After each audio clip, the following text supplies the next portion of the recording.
Today's video, I'm going to teach you how to quick add records in Notion with buttons. If you regularly add the same kind of information into a Notion database, using a button can save you a lot of time.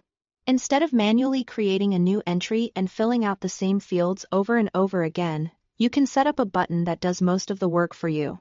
This is especially helpful for things like tasks, expenses, notes, or any repeated workflow. To get started, open any Notion page where you want the button to live. Then type /button and press enter.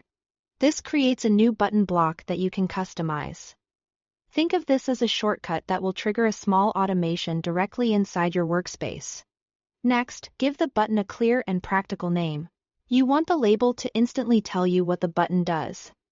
So names like add task or log expense work well. You can also choose an icon for the button. This is optional, but it makes the button easier to recognize at a glance and can help keep your page visually organized. Once the button has a name, move to the section labeled Then Do. Click Add Step, and from the list of actions, choose Add Page To. This tells Notion that when the button is clicked, it should create a new record inside a database.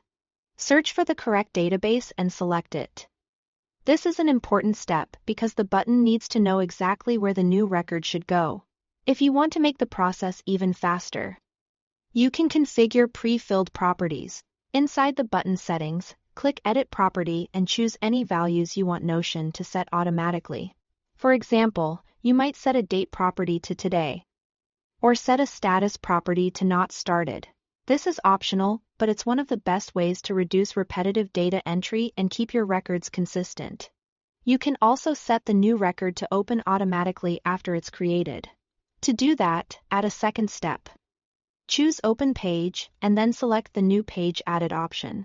This makes the newly created record pop open right away, either in the center or in a side peek, so you can immediately add more details without searching for it. When everything looks right, click Done to save the button and make it live. From then on, whenever you click it, Notion will quickly create a new record based on the setup you defined. It's a simple feature, but it can make your workflow much smoother and faster.